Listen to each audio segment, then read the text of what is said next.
Well, welcome to the Yahowah blog and to our library studio. I'm your host, Craig Winn. Today is Tuesday. It is the 29th of September, 2025, which means, at least here in the U.S. Virgin Islands, we're about 30 hours away from celebrating Yom Kippurim.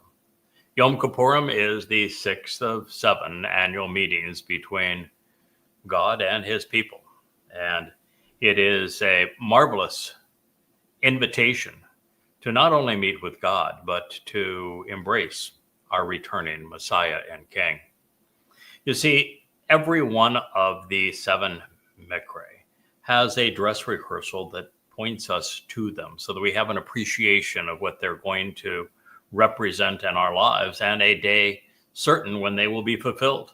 And the final 3, Mow'ed Miqra'ey, which would be taruw'ah, Kipurym, and Sukkah, are all going to be fulfilled in succession, just as were the first 3 Miqra'ey. They were fulfilled in succession, Pesach, Matzah, and Kipurym, in year 4000 Yah 33 CE, while the final 3 are fulfilled in 2033, which is year 6000 Yah. On Kipurym itself, it will be fulfilled on the 2nd of October, 6:22 p.m. as the sun sets in Jerusalem. That is when Yahowah, as God's one and only name, will return with his beloved son, Dowd to David, who will be king forevermore. At that time, we're actually told that Dowd will be as brilliant as the sun in God's presence, affirming that Dowd is, in fact, the greater luminary spoken of on the 4th day of creation, and that he will be Elyon in God's presence, which is to say that his influence will manifest everything that is needed from Yahowah himself.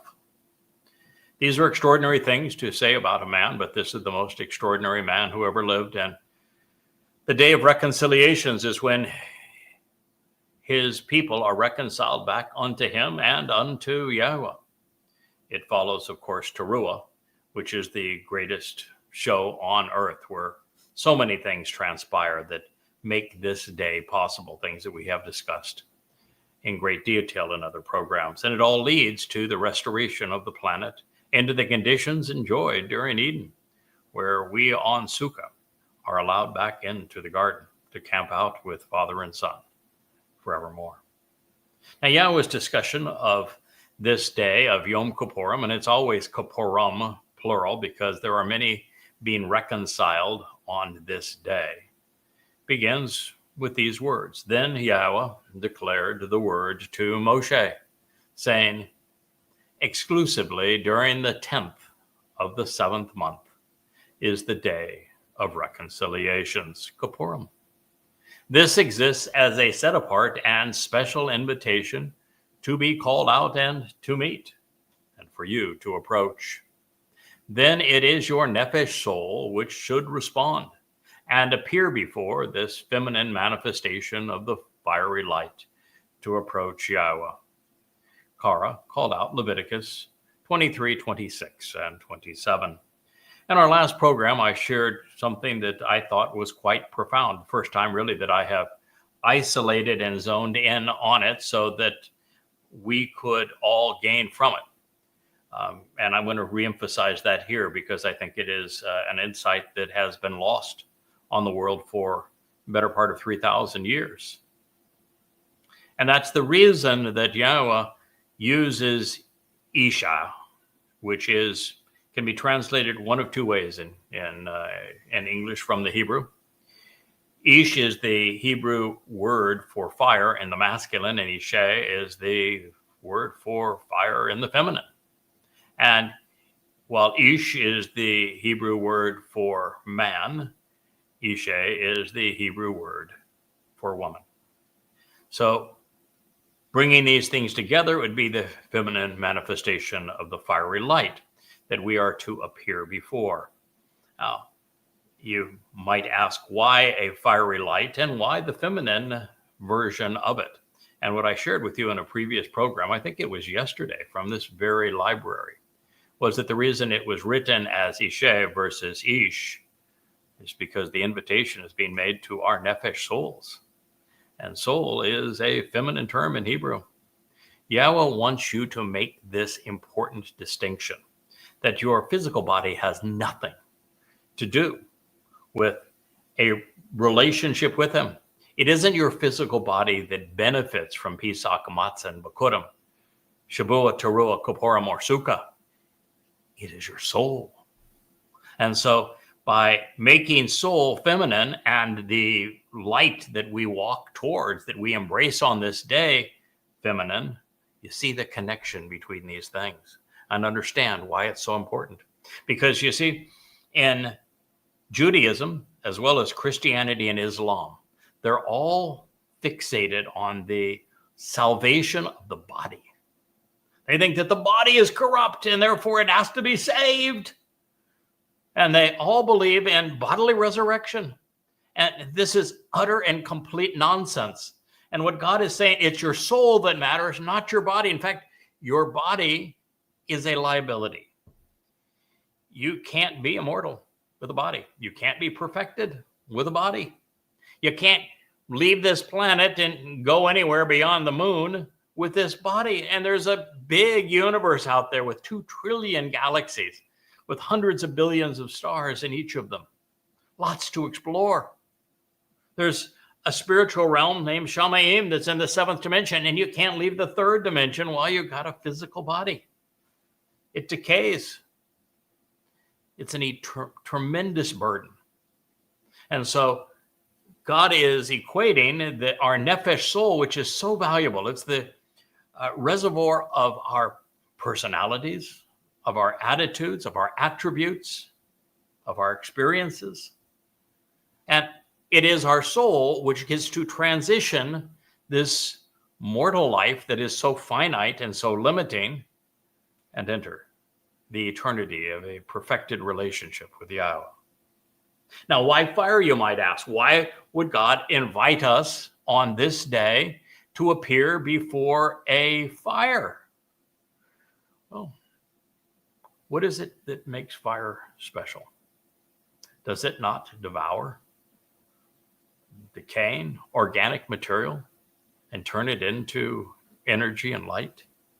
And isn't that what God is offering us through Pesach, Matzah, Kipurym, shabuw'ah, taruw'ah, and now Kipurym? That these physical bodies of ours are currently the reservoir for our souls, and that by the fiery light, they are transformed, they are energized. We enjoy E equals MC squared, where our relative merit is increased by the speed of the speed of light squared. That's quite the increase, don't you think? And that is what God is offering us, and that's why the metaphor exists, to approach the fiery light, so that we then can approach Yahowah, who is spiritual energy and light.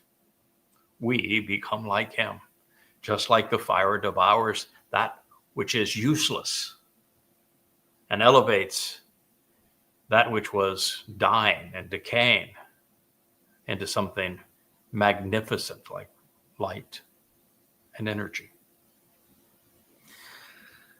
So our Nephesh soul is our consciousness. Common to all animals, it is the essence of life. It is what makes us aware. The differential between plants and animals is that animals have souls, which enables them to observe and respond to the environment around us, to be responsive. And when you see an invitation like this from Yahowah, it is for us to respond, for us to reply.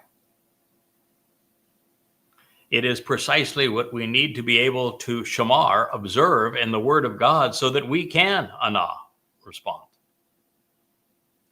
Yahweh provided humankind with a Neshama, a conscience, and that is different than consciousness. A Nephesh is consciousness, this form of life that enables us to, as I say, observe and respond to our environment. But a Neshama is what enables us to relate to God. It enables us to be judgmental, to exercise good judgment, to discern between right and wrong, good and bad, productive and counterproductive. A Neshama is required to process the information in the tree of knowledge so that we can grasp hold of the tree of lives. And so with our Neshama, we can journey with our soul from here to there, giving us the ability to think logically and to make reasoned and moral decisions about who God is, what he is offering and asking in return. Now, this is an aspect of our nature that is currently, well, it's ebbing away, this Neshama, because it ceases to be functional in most people because it is unused. And Marxism, it is something that you're encouraged to disregard. Marxism, they don't want people exercising good judgment. They don't want them thinking. They don't want them processing information and responding in a judgmental fashion because, well, Marxism doesn't hold up to good judgment. It's a failed system. Man collectively is worse than man individually. But the same thing is true with religion.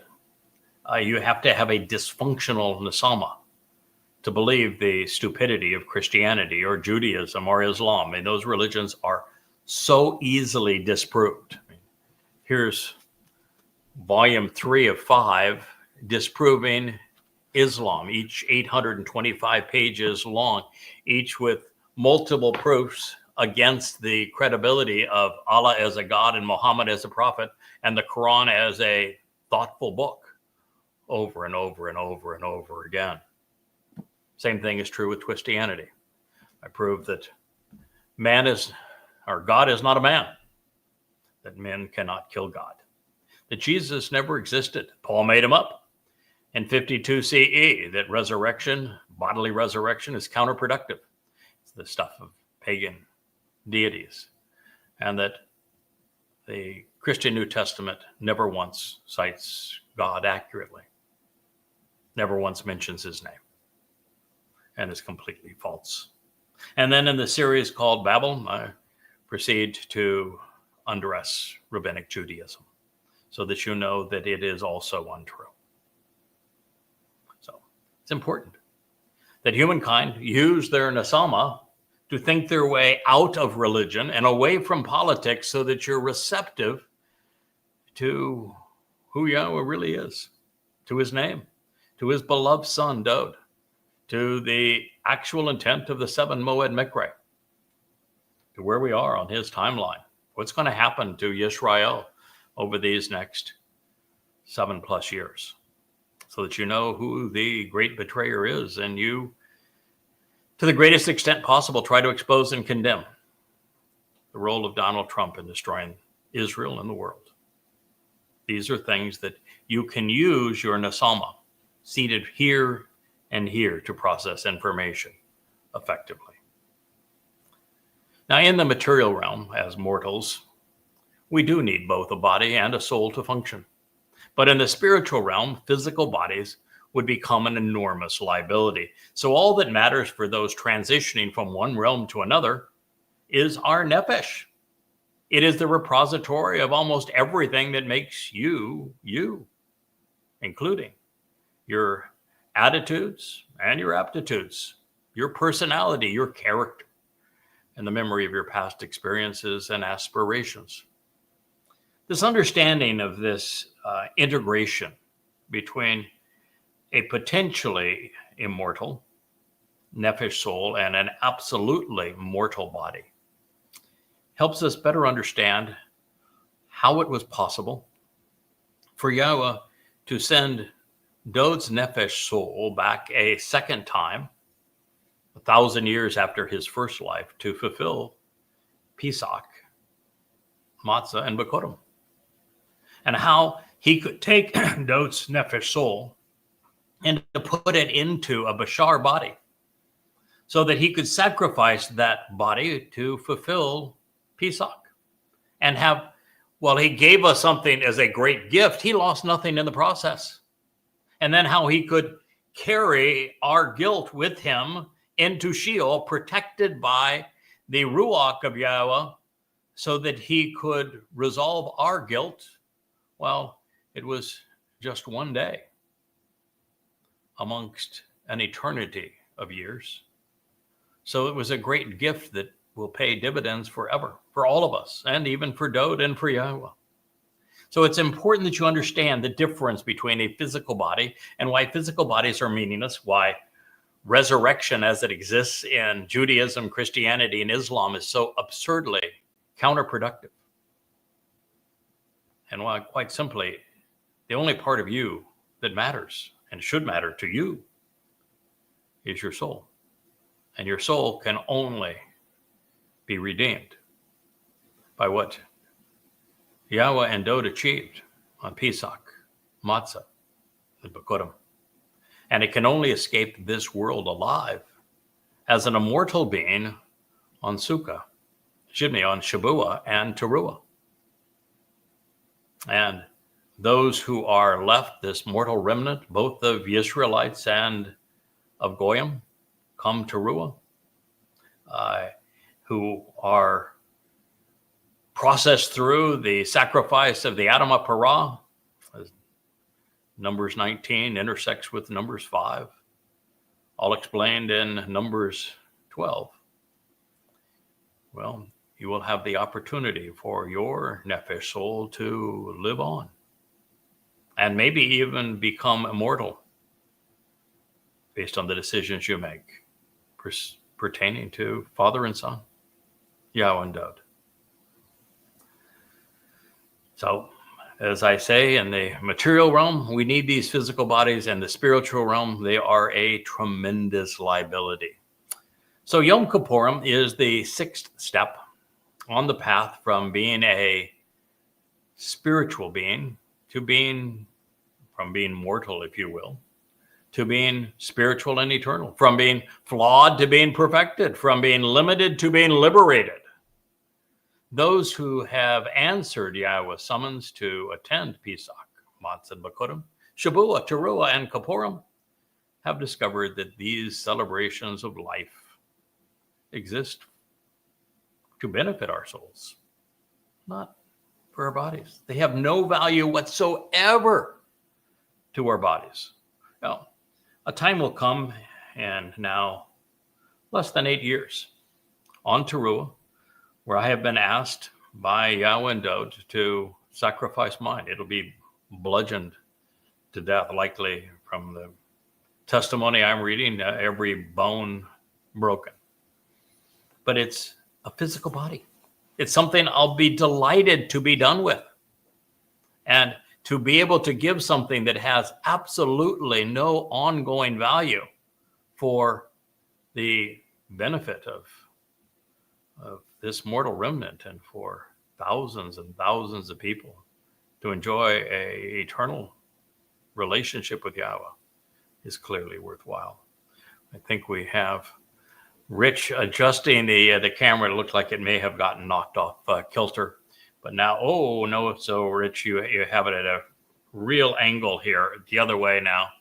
You can see that if you got your glasses on, we're really tilted out of perspective. The camera's got to come up. You've got to actually release it on. There's a screw beneath it, and you need to release it. It's so far off that it needs to be corrected.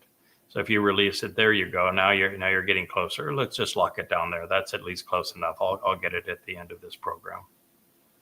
Okay.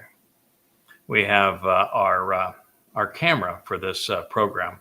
It is in what used to be the area in front of my desk. This was the writing desk that I wrote 35 books at. Well, not all of them, because I wrote many of the books before we moved here to the U.S. Virgin Islands, and I wrote several on our boat called Kara, and prior to that, and my various homes across the country. But all of the most recent rewrites in the last, it's now 7 years worth of effort were all from this desk right here. in a room that I transformed into my study. And now, of course, it is filled with lights and cameras and streaming computer equipment and microphones and all manner of things. And when people come in and clean the room or work in this room now, they walk past that camera, and it's easy to knock off kilter. So I apologize for the interruption, but these things happen because they say this is a work environment that we transformed from a wonderful study where I enjoyed many moments learning from Yahowah and expressing and sharing what he had taught me, to a period where Yahowah says, I want you to talk to my people. I want you to get cameras, and lights, and microphones, and live stream what you have learned, so that they might come to know me again, so that they might come to embrace what you've come to know about my beloved Son. So that is why we're here. And normally I would check the screen to see if we're all square and level, and we're not quite at this point, but we're so much closer, we're going to call it good enough and continue this program. So Yom Kippur clearly is the sixth of 7 steps. If you look over my left shoulder, you'll see a menorah that is turning. Over my right shoulder, you'll see a menorah that is crafted more in the original form. That 6th of 7 lights represents Yom Kippurim. It is a 6+1 plan that brings us back home over the period of 6 + 1,000 years. So 6,000 years from the time we were escorted out of the Garden of Eden to the time that we'll be brought back into the Garden of Eden, and another 1,000 years then in celebrating Sukkah, where we camp out with God on earth, and the conditions mimicking what we experienced in Eden so long ago. So those who have answered the summons that Yahowah has made to attend Pesach, Matzah, Kipurym, shabuw'ah, and taruw'ah are now immortal covenant members, watching and participating in Yahweh's return with Dowd, who are also, of course, immortal beings. And those that the sacrifice of the Adam Parah has benefited, and that Eliah has explained as the master of ceremonies, these many thousands of Yehudim, Yisraelites, and Goyim gathered in Yisrael for this day for the return of Father and Son, well, they too will have benefited enormously by the events of these last 15 days.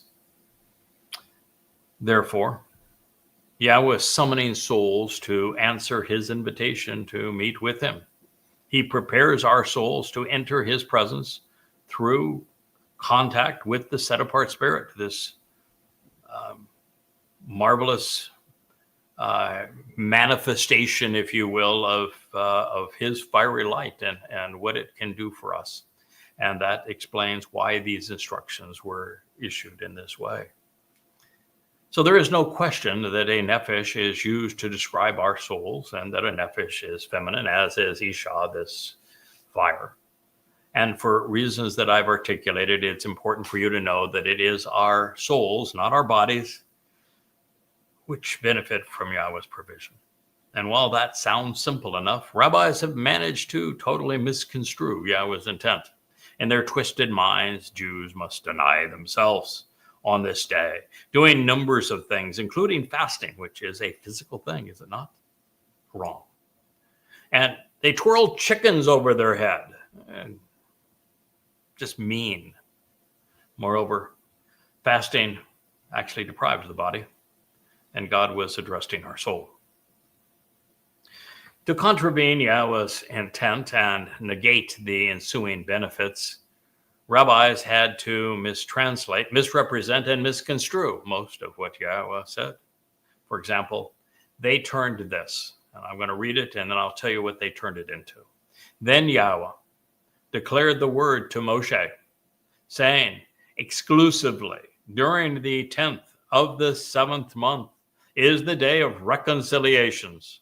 This exists as a set apart and special invitation to be called out and meet a Miqra'ey, for you to approach then your soul should respond and appear before this feminine manifestation of the fiery light to approach Yahowah.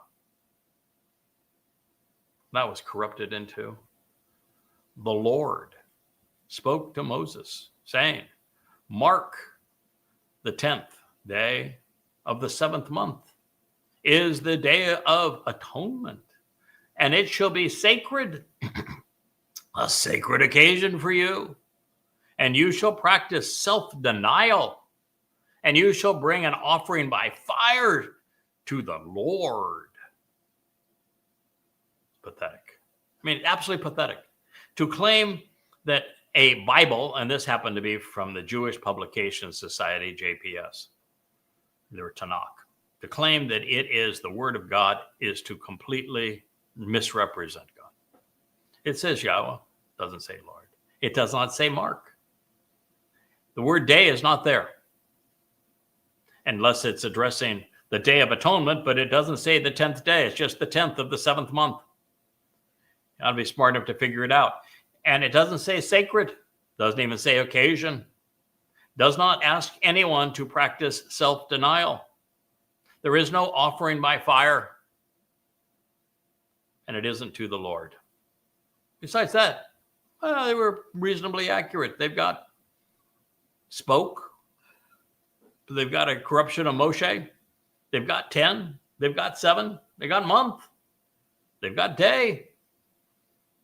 I've probably got a U in there that's accurate too.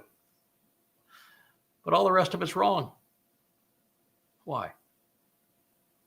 What gives man the right to change the words of God?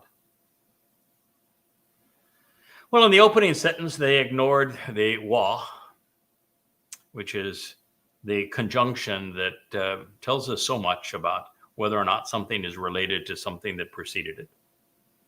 And in the opening sentence, they then changed Yahowah to the Lord. God wrote Yahowah. You think Yahowah knows his name? I suppose he does. They independently or inadequately rendered Debar, which would be word and spoken word. And they misspelled Moshe, which means to draw out. They incorrectly translated ak, which means exclusively, not mark. They ignored ba and added the first day without textual support. In the second sentence, they mistranslated Qodesh as sacred when it doesn't mean anything of the kind. It means set apart, unique, special, uncommon. It's that which isn't religious or political. And they completely misrendered Miqra'ey, which is an invitation to be called out to meet with God, which are the only words, by the way, in the whole thing that matter. In the third statement, they completely ignored Nephesh, which means soul, and they mistranslated Anna, changing it from you should respond to you should practice self-denial. It's reprehensible. Then they changed the meaning of karab, appear before, to bring. Isha, which is either fire or female, became offering by fire, as if the fate of the woman is depicted thereby in Judaism. And for bad measure, they replaced Yahowah a second time, changing it to Satan's title, the Lord. Is it any wonder Jews are misled? Is there any wonder Jews have no idea who Yahweh is? Is there any wonder they cringe when I bring up his name? That they have no aptitude for appreciating the fact that Yom Kippur is the day of reconciliations, and that we are to respond to Yahweh's invitations to meet, and that this isn't the first month of the year, but the 7th. Therefore, Rosh Hashanah is Babylonian and erroneous.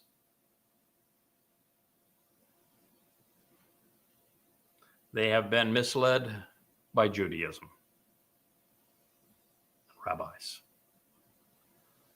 Now, of the 37 words, including prepositions, articles, and conjunction in Yahweh's declaration, there's only one subject to interpretation. And that's the one that I highlighted before we began, Isha. Therefore, other than being dumb, blind, and religious, there is no excuse for the other 13 mistakes. Going out on a limb here, I think we can credit Yahowah with knowing his own name. And since he declared these words to Moshe, methinks men have to be exceedingly full of themselves to replace God's name with a title of their choosing.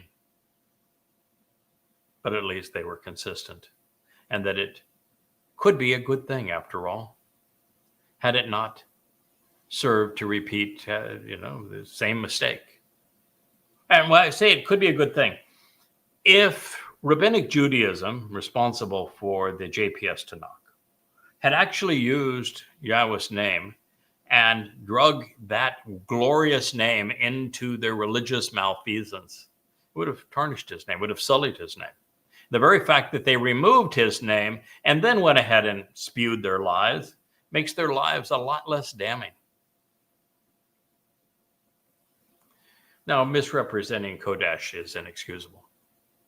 Not only because the word's meaning is clearly known, or because it is used to describe so many things special to God, but because being separated from religion to become set apart and thus special to Yahowah is essential. It's a prerequisite in the covenant. Qodesh is among the most important concepts to ascertain when dealing with Yahowah's lexicon.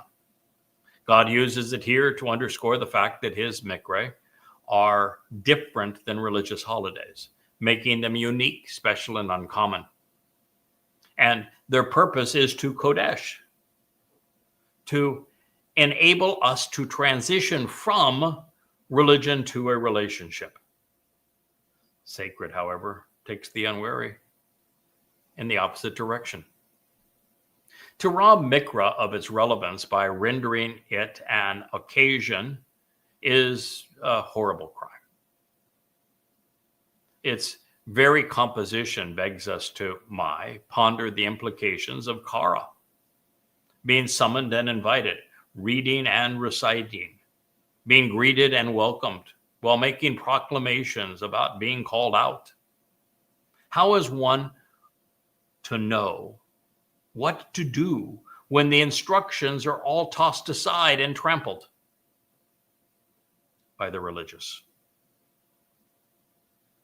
And speaking of instructions, perhaps the rabbis can explain why God, who created our Nephesh soul, would have used this word as the subject of the sentence, and then to describe the invitees if his intent was for their souls to be excluded.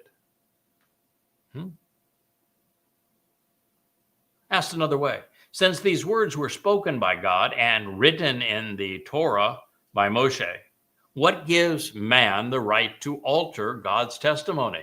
Do the rabbis actually think that they're smarter and more articulate than Yahowah? Well, the answer is obviously yes, they do. Or they would not have written their Talmud. They wouldn't have changed the Torah. Translating the next word, anah, is not difficult, and yet rabbis managed to butcher it. The verb appears over 400 times in the Torah and the prophets. Especially telling, it is used repeatedly in connection with the Miqra'ey, these invitations. Anah means to answer, to respond, and to reply. That is the most intelligent thing to do, indeed polite, when receiving a summons or an invitation from the Almighty. Further, this is Yom Kippur, the day of reconciliations, denoting Yahowah's return on behalf of his family. How dense do the Hasidics have to be to turn such a wonderful occasion into a day of deprivation and affliction? Oh, we're so sad God is returning. Oh, it's the end of us. Whoa. What are we going to do if Yahowah returns? We're all out of a job. We're done.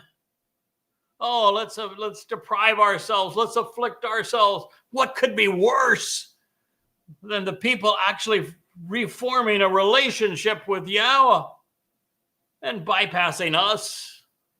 How will we make money? How will we seek fame?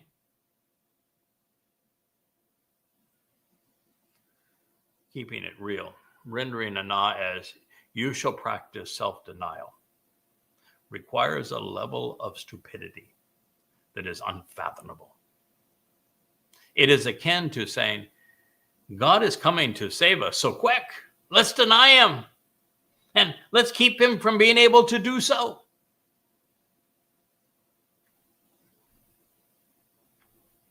It's a slap in the face, something rabbis are quite accomplished at doing.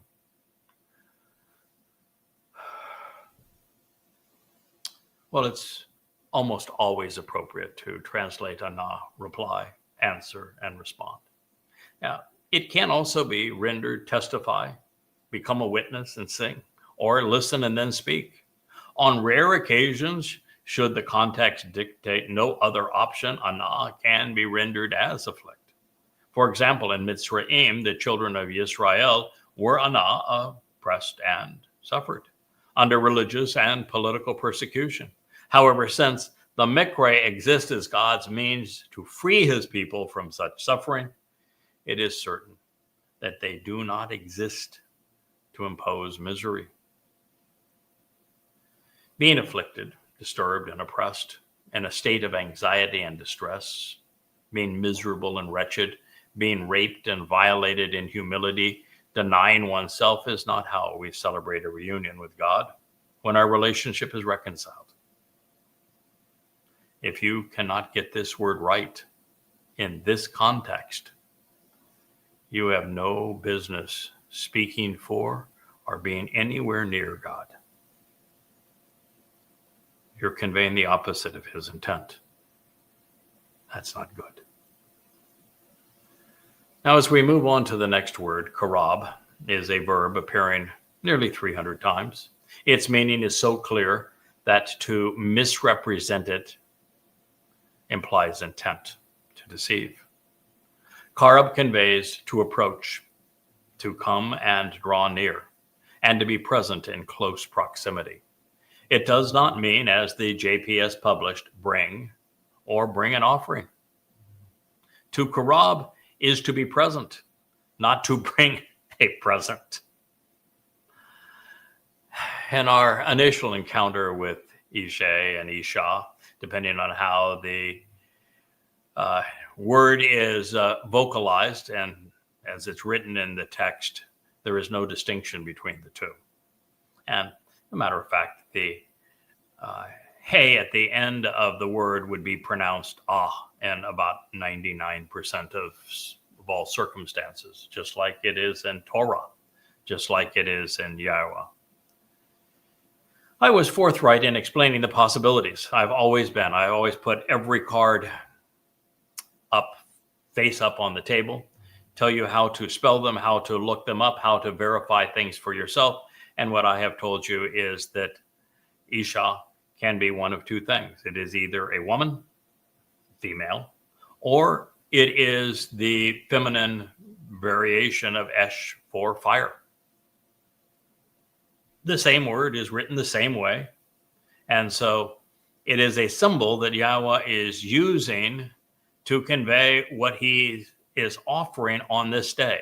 Not what we are offering, what he is offering, so that we can approach him. And for us to approach him, our souls need to be enveloped in light and energy.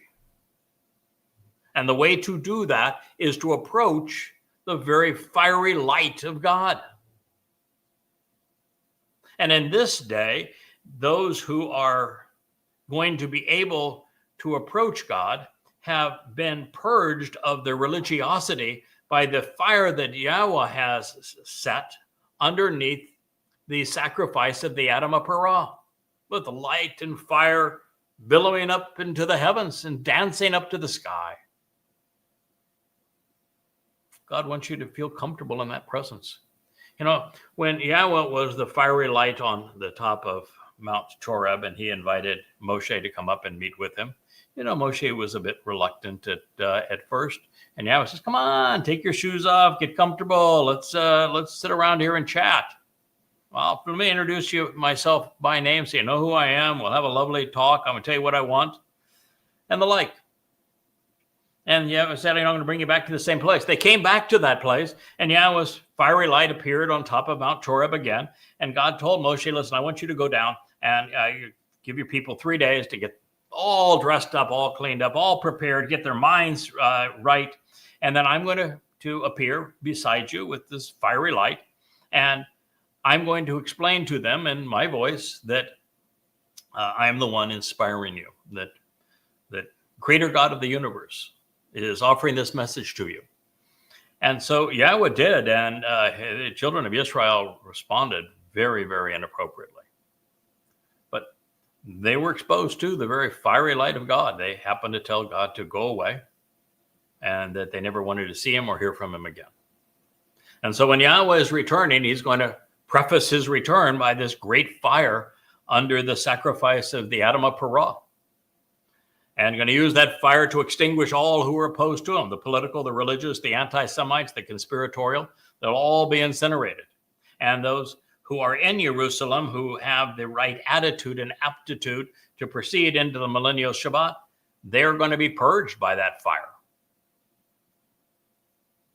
And then when Yahweh returns with Dowd, we're told that Dowd will be so brilliant, he'll be as brilliant as the sun.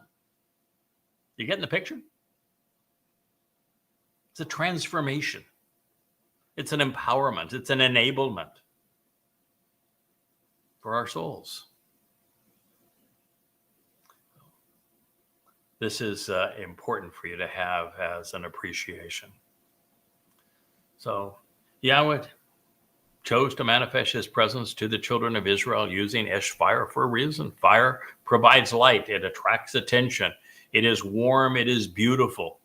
When approached correctly, it can be exceedingly valuable to us, or incorrectly, destructive. It can be used to remove pathogens from water and to cook food which would otherwise be unpalatable or unsafe. And speaking of safety, fires are used to protect a campsite and to extend our journey into night, giving families the opportunity to commune together and longer. And the heat and smoke of a fire rise up to the heavens, symbolic of the Miqra'ey's purpose. In addition, with the transformation of our nature from physical to spiritual during the Mow'ed, fire converts organic material into energy and light. God uses metaphors that are phenomenally insightful, does he not? But have you ever had them explained to you previously? Now, this realization and these insights may be the peripheral reason why Yahweh asked Moshe to scribe Isha, this feminine depiction of fire, into his invitation. With these metaphors in mind, concepts as familiar to us today as they were 4,000 years ago, we can see why Yahweh would ask us to approach him by way of the purifying warmth, protection, enlightenment, and transformative nature of a fiery light. Now, the projection of both a transformative effect on our nature is also evident in the very nature of the covenant, where we are embraced as part of God's family. As a seven-dimensional being, Yahweh cannot enter the three-dimensional realm that he created for us without using symbols, probes, projections, messengers, implements, and of course his words. Fire is one of those symbols. It symbolizes light, the principal metaphor for Yahweh's nature. He has a Nephesh, which he can use as a probe or a projection of his nature. But his spirit, his ruach, is another way that he can convey his presence. A malach can serve as a messenger and implement to convey his presence as well.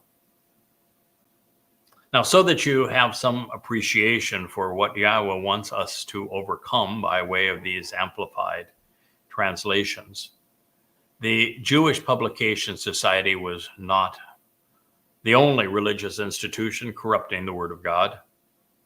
The English Standard Bible reads, "It shall be for you a time of holy convocation, and you shall afflict yourselves and present a food offering to the Lord." Well, there is no word for time. There's no word for holy. There's no word for convocation. There's only a word for afflict if you go to like the 10th definition and bypass all of the appropriate definitions in this context of anah. It was nephesh, soul, not yourselves. It was no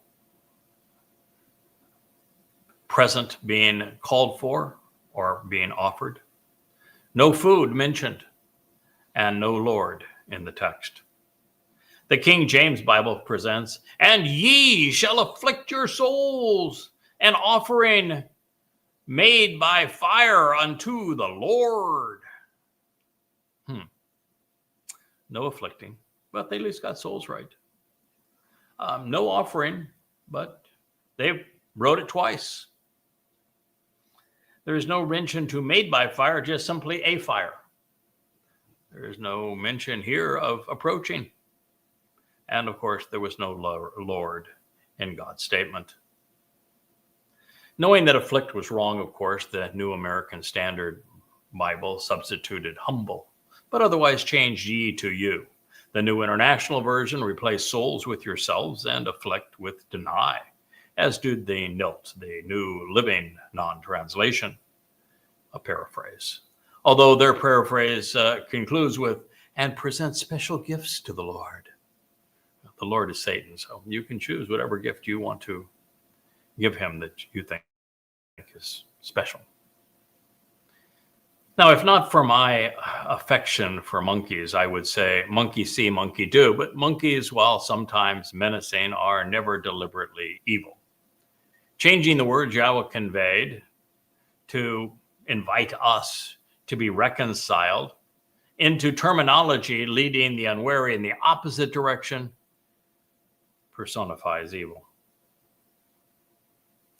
While I do not claim to be inerrant, I can say for certain that the JPS, English Standard Version, New American Standard Bible, New International Version, and New Living Translation are absolutely wrong. But they're not alone. Every popular English Bible made really all of the same mistakes. And this is no small point. Yahowah will go on to say that he will destroy the souls of those who fail to answer his summons and appear before him on this day. And while that may sound harsh, it's actually for the benefit of his children.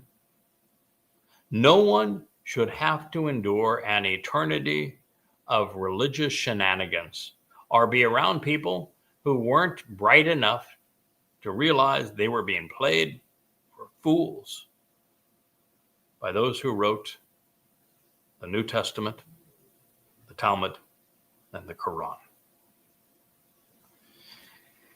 Continuing on our quest for knowledge, when we searched the word, we discovered that Ish's first use is in Shemoth, Exodus 29:18, while it appears again in Shemoth 29:25, 29:41, and 30:20. Yahowah usually defines this term in their first application. For those interested in searching other instances, Isha, most of those occurrences are found in Leviticus, beginning in 2:11, 2:16, 3:3, 3:9, 3:11, 3:14, and 3:16. You'll find Isha again in 22:22 and 22:27. And then throughout the Miqra'ey discussion, 23:8, 23:13, 23:25, and 23:27, as if Yahowah was really insistent that we understand that we, our Nephesh, are invited to approach him by way of the Isha, this feminine manifestation of a fiery light. It is rendered twice in this presentation in Kara. changed to Leviticus, meaning called out, 23:26, and also twice in 23:37. Variations of Isha, which are Ish and Isha, are found beginning in Leviticus 1:9, 23:18, and 24:9. Now, turning to the first use of the word in Shemot 29:18, we find Qatar being written to convey burning of an al, or a male sacrificial lamb, which olah rises up to Yahowah. While olah simply means to rise, it is commonly rendered a burnt offering, but it is spelled identically to Allah, which with the ain is not the Allah of Islam. That would be with the aleph. But the verb means to rise. So olah and Allah, written exactly the same way in Hebrew, means to rise, not burnt offering. The fact that it is deployed 286 times in this context to convey the idea of something that is uplifting is one of the reasons that I'm reluctant to render Isha the same way. Why would you have two different words written entirely different that convey exactly the same message when none of them speaks of burnt, none of them speaks of offering? God has a word to describe the nature of an offering that rises, and that word is olah, not Isha. So to fully appreciate the meaning of Isha in Shemot 29:18, let's consider its use in the context of the whole statement. Yahweh says, burn, that is Qatar, rendering as smoke, the entire lamb, al, on the altar. It, Allah, rises up to ascend towards Yahowah as the spirit of soothing acceptance. This feminine manifestation of the fiery light, Isha, serves as a counselor, reconciling us to approach Yahowah. In the context of a sacrificial lamb, of conciliating and reconciling, as a counselor, as something that helps us rise up, of a soothing spirit of acceptance, the feminine manifestation of the fiery light is a perfectly appropriate definition. It defines the role that fire plays in this transformation of our Nephesh souls. And I suppose that is why the root of Reach is Ruach, spirit. Further, this connection of Nyok is related to Nuach, meaning to settle down as a beneficiary of what would be considered amnesty.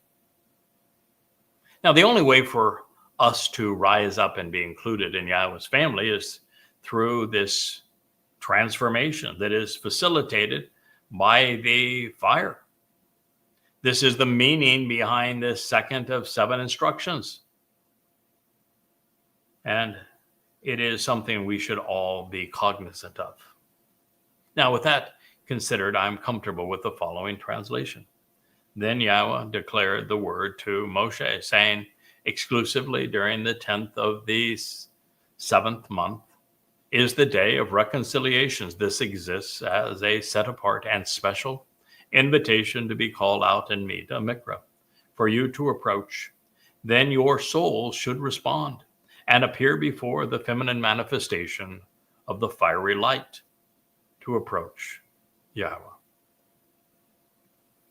Now, continuing to Yahweh's next statement regarding the day of reconciliations, the source of life reports, so do not perform any of the service of the spiritual messenger, the malaka, of the duties of the heavenly representative, the spiritual council, during this life-sustaining and essential day.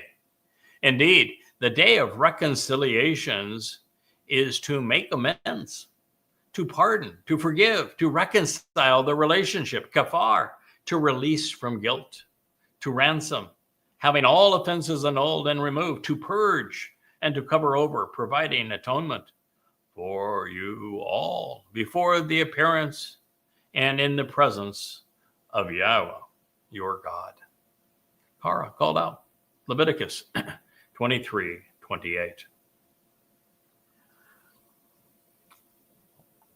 On this day, we are being invited to do something really special, to enter into the presence of God's fiery light so that we can approach Yahowah and enjoy the companionship of his Son, to be purged of our guilt, and to be rid of the menace of really our physical bodies.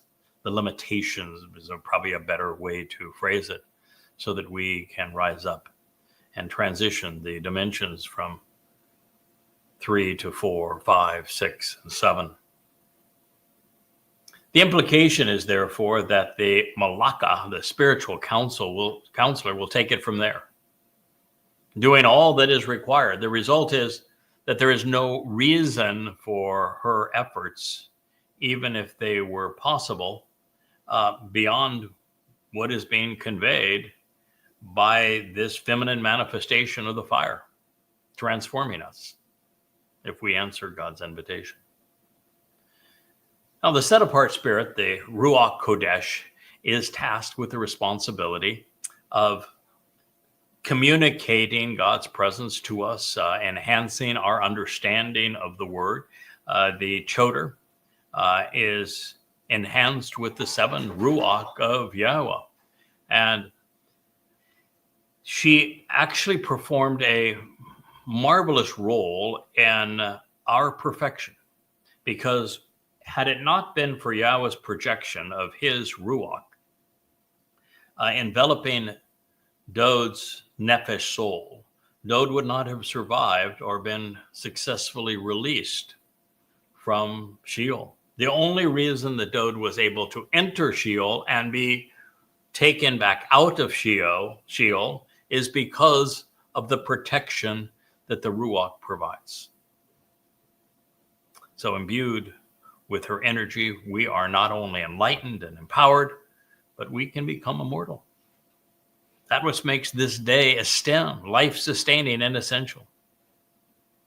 Now, God's Son, our Messiah, the Zeroah, paid the ransom to make amends on Pesach, and most importantly, by going into Sheol on Matzah. And this is what's being offered.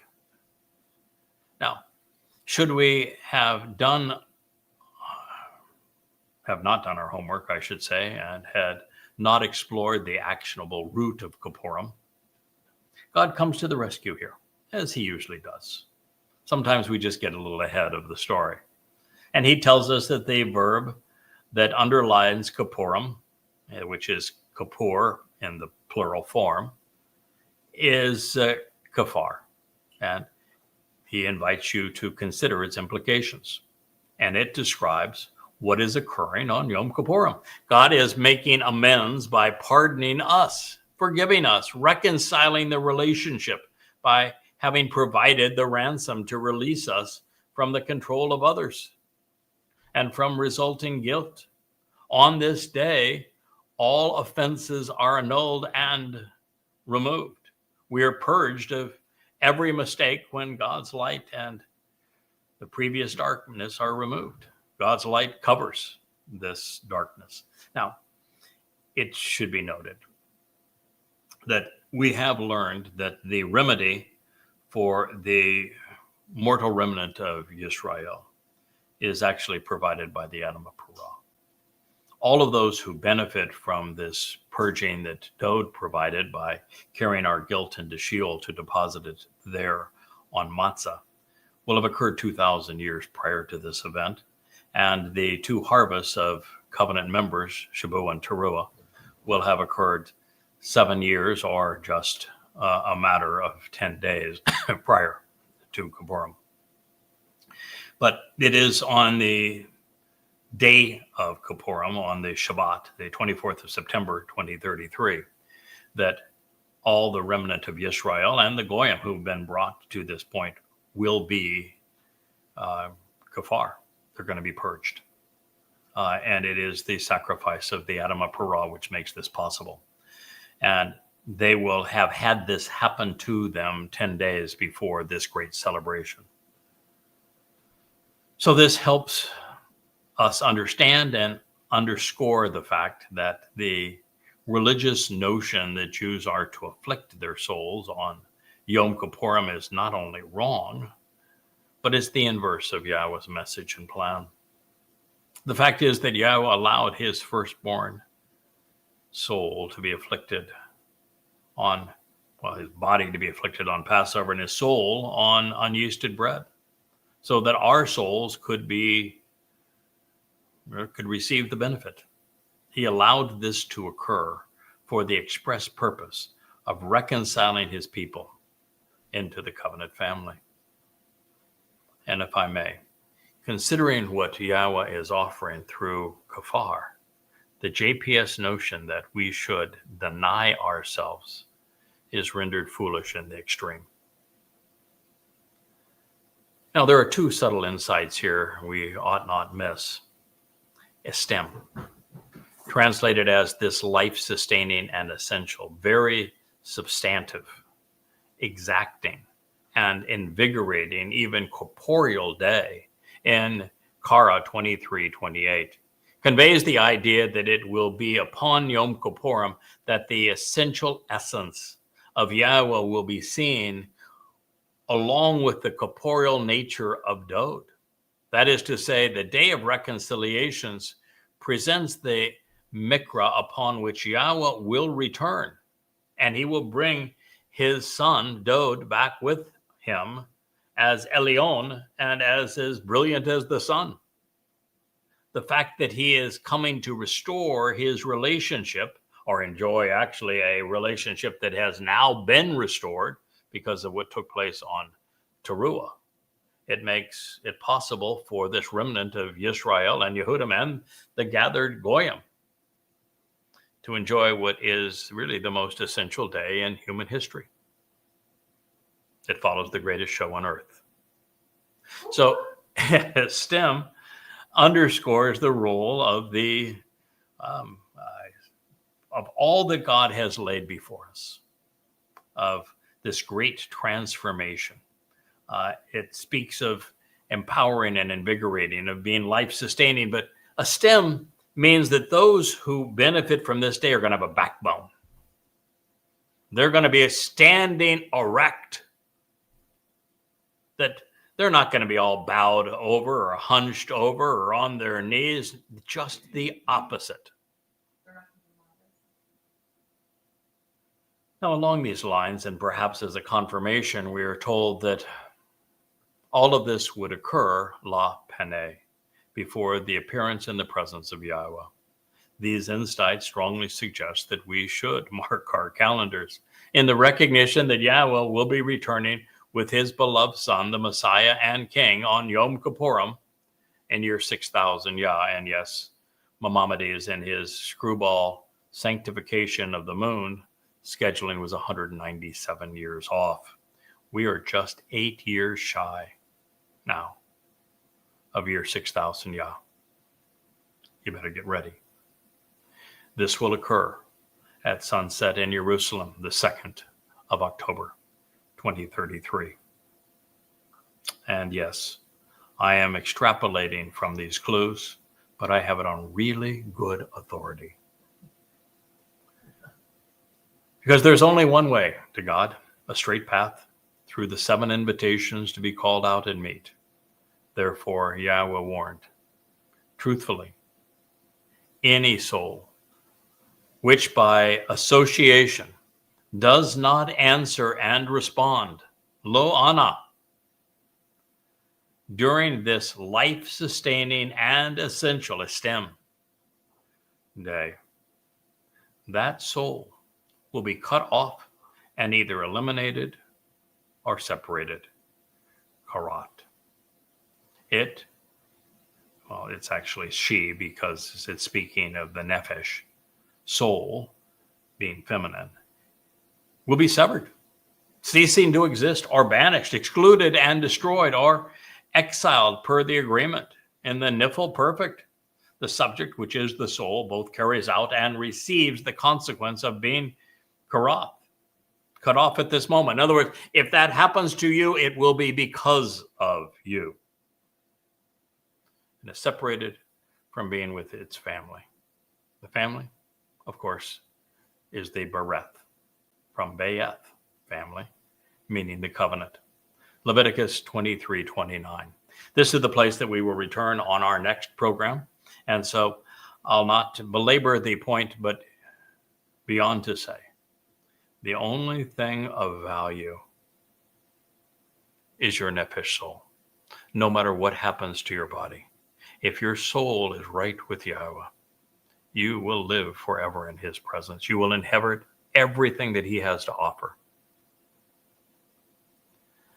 And therefore, it is essential that your soul responds to what God is offering and answers this invitation to meet on this essential day, during this life-sustaining day, Yom Kippur, so that your soul is not cut off and is not eliminated or separated from the covenant family.